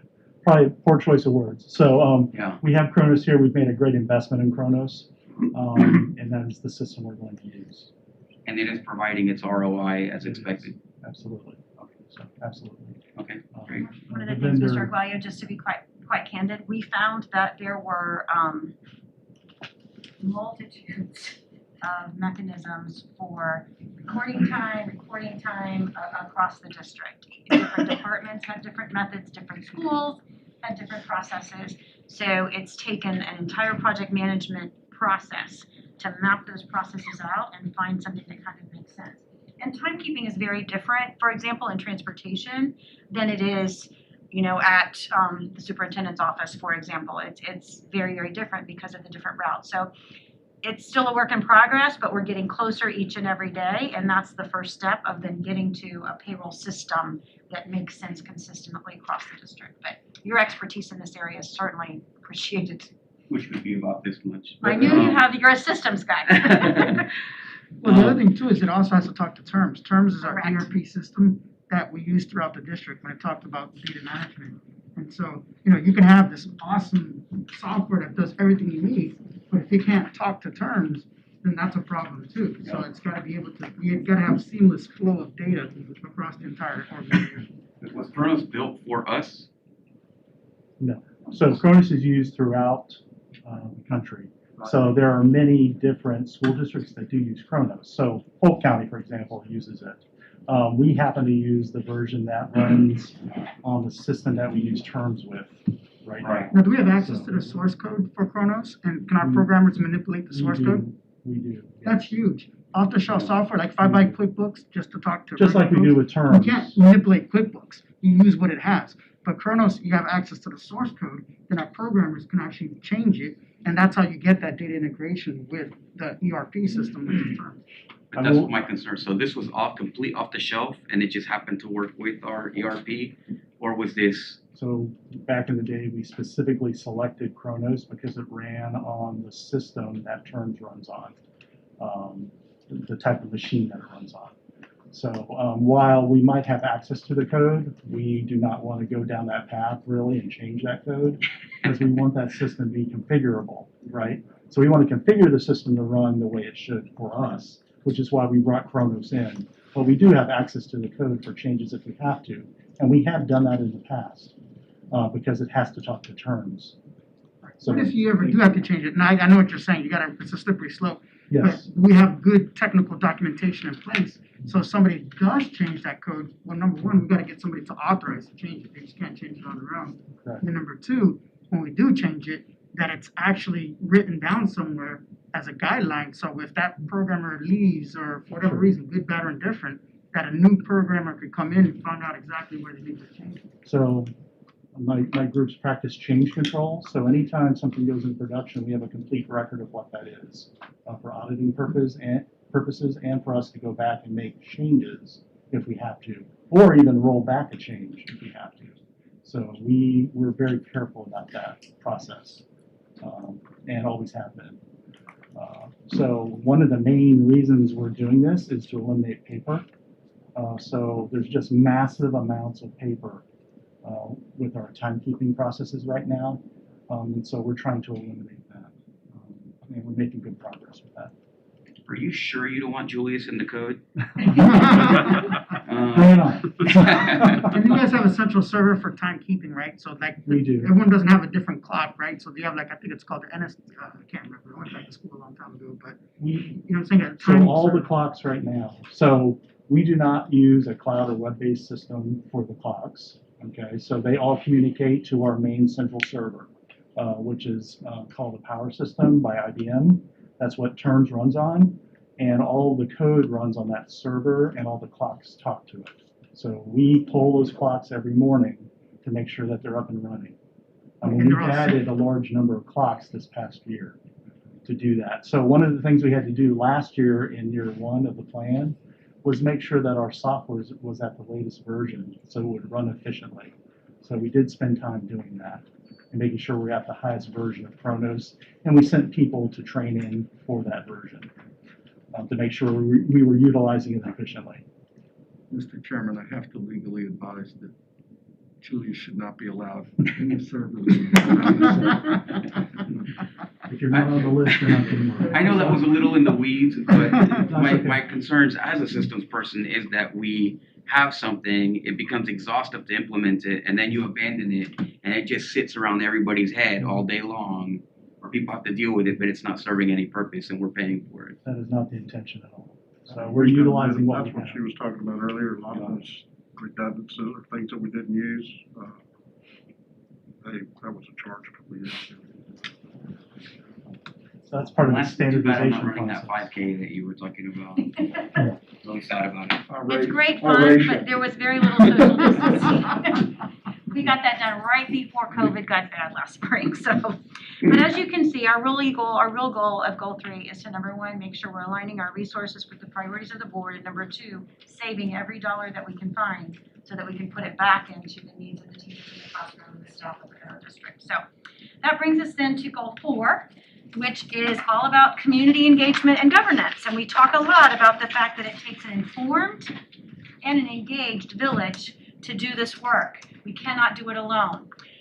In particular, we've also talked, and the board has been clear from the beginning that that governance component should not get lost, because the way we engage with each other becomes a model for the district and sends a message to the community.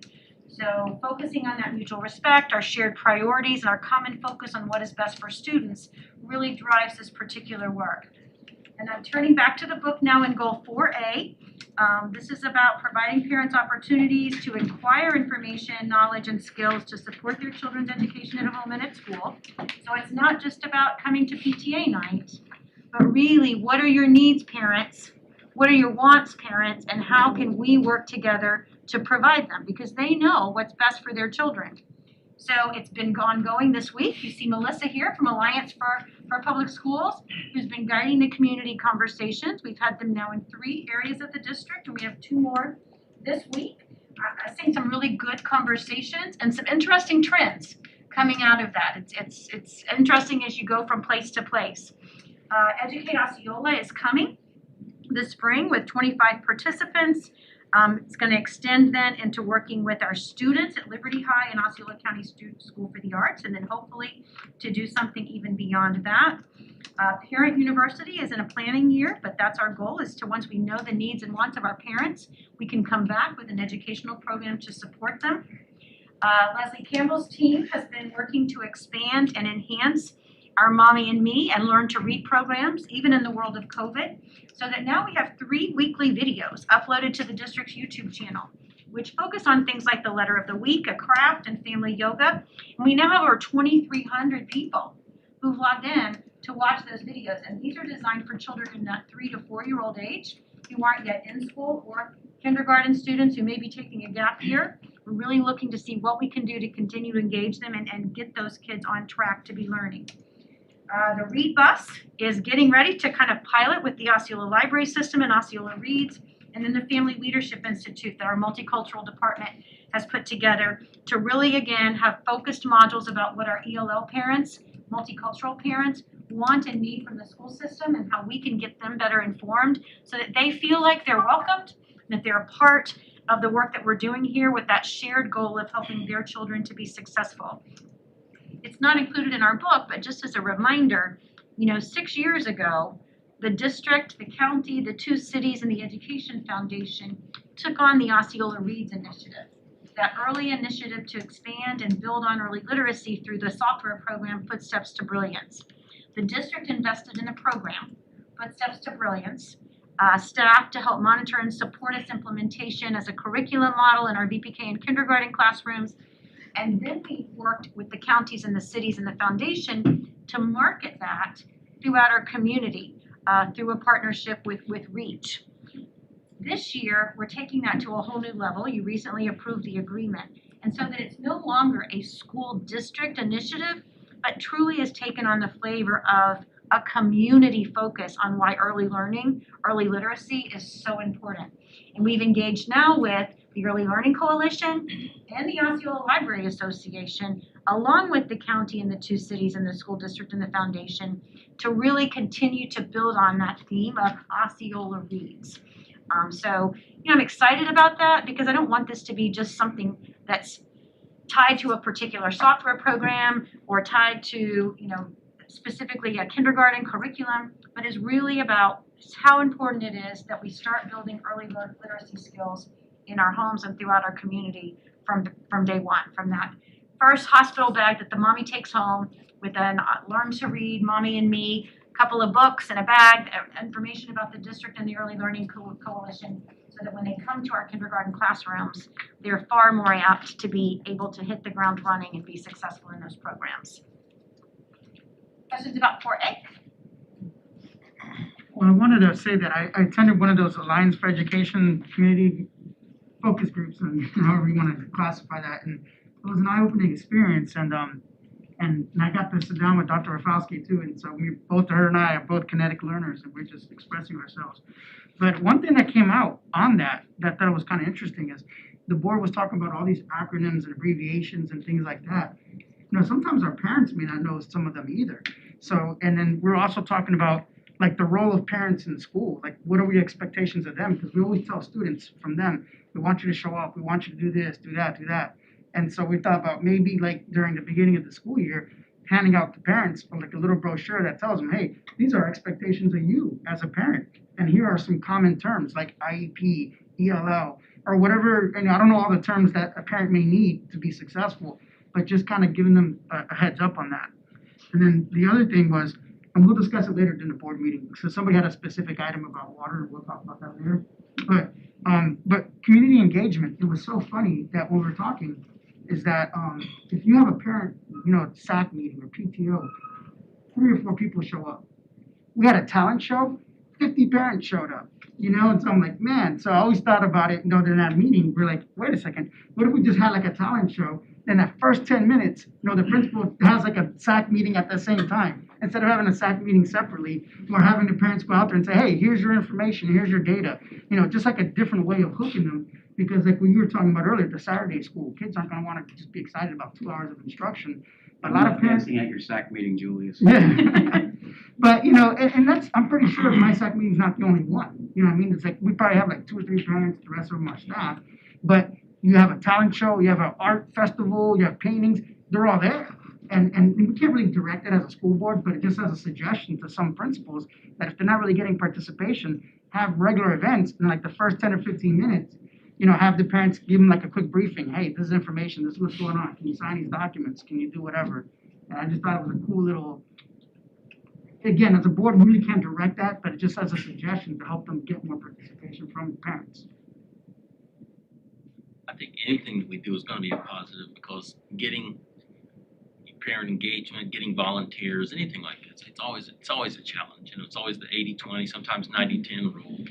And as far as benefiting our students, I don't know what our divorce rate is in Osceola County, but that alone, I see it quite often. Mom, the kids shuffle between this house, and so you've got 2 households to try to engage and work collectively towards a common goal too. So it's anything we do, I think, is going to be positive. Yeah, I do think that there is the 80-20 conversation. I think we all volunteer in different organizations, so we know what that looks like. But going back to the point that I made earlier, I don't think it's negotiable to have parent engagement at some level because I know that it's directly linked to the success of the students. So, and these are all great ways to get parents engaged or just family members in general. I do have a couple questions about some of these. So, with regards to the parent university, it sounds like a great program. It looks like we're having 2 workshop sessions. Is this kind of like what it's like to be a successful parent throughout the school year? Like, what are some of the topics that are going to be covered? That really is going to be derived from what they tell us they want and need through the community conversations. Okay, so this is directly so many linked times to- we think we know what they want, Right.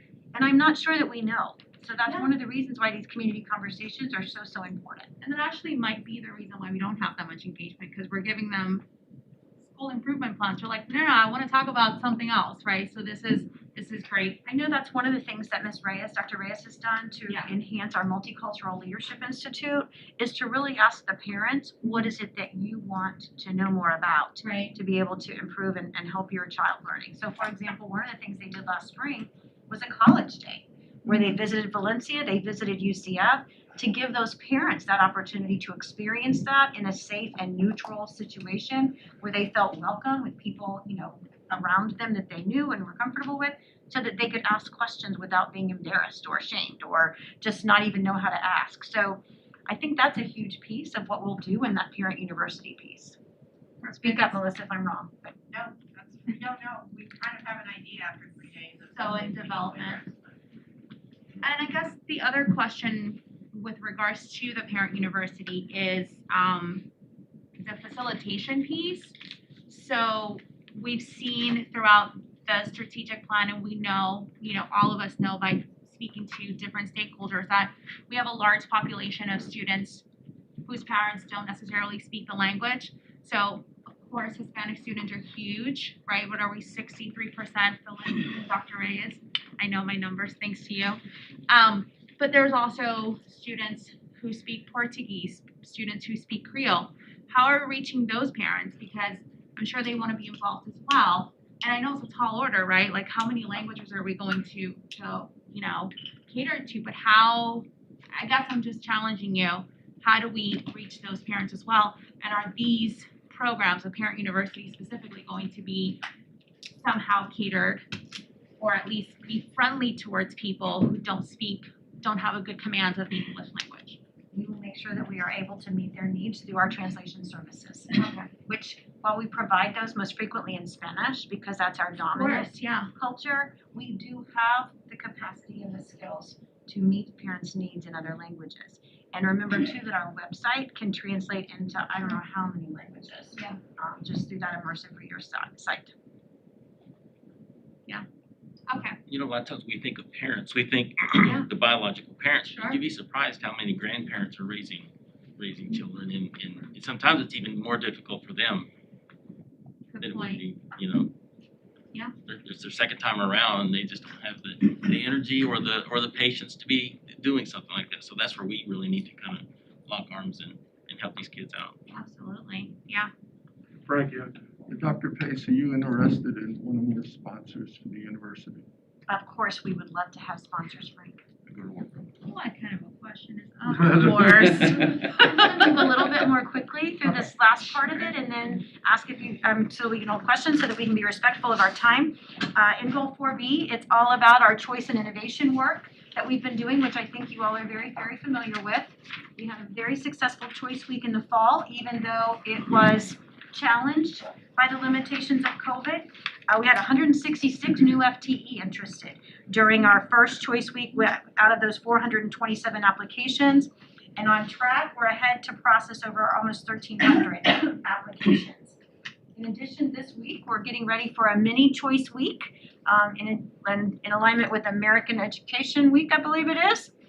So we're going to be reminding parents again right here before February the 1st. Although we accept choice applications on an ongoing basis, we try to process as many of them as we can by February the 1st, so that if we need to engage in lotteries for limited enrollment at some schools with limited capacity, we can get that done and get that information out to parents so that they know for sure and where their students are planning to attend in August, and that we can begin the critical process of planning allocations, master schedules, transportation routes, SNS, staffing models, and all those types of things. But Dr. Rafalski and her team and the teaching and learning team, our principals and assistant principals, did just an amazing job using things like flip grids, a find your match quiz, really highlighting some of the advantages that we believe that we offer, including the fine arts, sports clubs, and certainly enrichment offerings throughout the district. Specific targeted promotion for kindergarten and VPK again, and we'll continue to do those things. Dr. Rafalski shared with me this morning that we had a great response at our celebration choice fair last night. So we want to continue to emphasize that. And we have learned through our survey that one of the most critical features of a parent's engaging in choice is customer service. Do they feel welcomed when they call the school, when they visit the school, when they send an email to school? Do they get a rapid response? So we continue to emphasize that as an important part of our work. And then goal 4C, this is where Dr. Straker and the team really look at our continuous improvement model. What are we going to do to continue to close those achievement gaps but get better all along the way? Through our district stock take process, our school stock takes, where again, we're providing them interactive data through the Power BI system so that they can make important decisions about how to meet students' individual needs. As you can see, we've already identified within our MTSS system a total of about 63,000 interventions that are currently being provided to teachers at all schools, including our charter schools.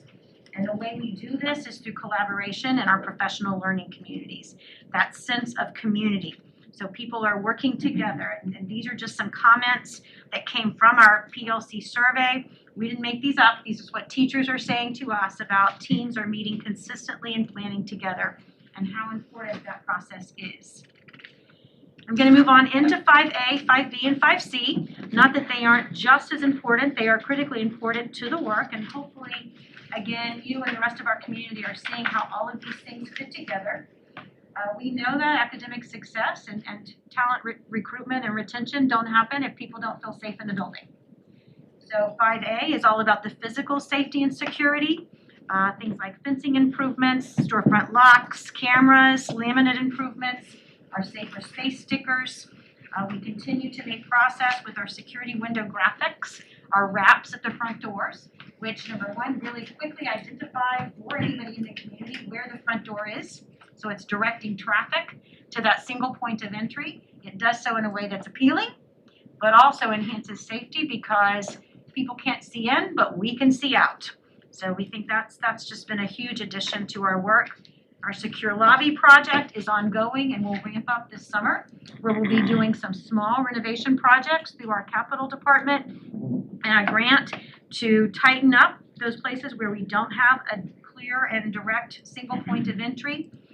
The other next big piece is the DAS radios, to make sure that police radios, emergency responder radio systems work across our buildings, just to kind of give you an idea. And the latest piece that we're piloting with the City of St. Cloud's Police Department is a very enhanced video system pilot that they have actually installed at no cost to the district at St. Cloud High School and St. Cloud Middle, where they can log in from a moment's notice and see just about anything and everything happening on the campus through our camera systems. This system also monitors social media across the community. They can identify hotspots. It's very technologically sound. The City of St. Cloud is also in conversations with Sheriff Lopez to see if it's something that we would want to implement on a larger scale, but starting out with a pilot there. And then obviously everything that we've done for COVID safety, the training, hand sanitizers, signage, thermometers, all of those things continue to operate through our safety and security office. In addition to feeling safe at school physically, for both teachers and students and staff, we know that mental health continues to be a significant challenge with the onset of COVID. It has certainly been something that we've all struggled with. We continue to see greater issues with things like stress, our panorama surveys, suicide challenges, but we're continuing to provide training and ongoing support as much as we can. I will share with you some exciting news in that, as you know, we launched our communication specifically to address attendance challenges. After the first of the year, we first did letters, we've done text messages, and we've started the home visits. And Elizabeth shared with me in just our first week, we've been able to make contact with 47 of our true GO students that nobody had been able to track down, and 4 of them are pending re-enrollment. So we're going to continue to kind of knock away at that so that we don't have these children just out there, hiding beneath the cracks and not getting the support that they need for both learning and their emotional well-being. And then finally, 5C is our issue on equity. It's kind of a training year for equity, but we know that the attention to the subgroup data that I've highlighted throughout our presentation is critically important for us to begin to close those achievement gaps so that when we talk about all means all, and every chance, every child, every day means something. And it means something that's real and authentic to parents, to students, and to staff. So that's really our goal in monitoring that particular piece. So just to kind of do this, and then I'll take all the questions that you have in terms of what happens next. We will continue to monitor and report the data and progressive achievements for each strategy. We're certainly open to questions, comments, and suggestions today on an ongoing basis. We will continue to seek feedback from our community through our partnership with the Alliance for Public Schools, as well as survey instruments and other things that you may recommend. We're going to analyze and report trends, continue our board discussion and consensus making through our FSBA training and a strategic planning retreat. The goal is that by August, we have first review of the strategic plan, suggestions, recommendations based on your feedback for the coming school year, as well as our budget recommendations for 21-22. And then finally, in September, we're ready to adopt the strategic plan and the budget consecutively. So again, to show that clear alignment to our community that we are putting our money and our time and our people where you've established the priorities moving forward. And now it's yours. I've talked a lot. Board, any comments, questions? Excellent job, Dr. Pace and your whole team. Yeah, I do got two more questions. Well, first of all, thank you, staff, too. You know, I really appreciate the comprehensiveness of this because I was on the board before. We didn't really have this level of detail over each thing.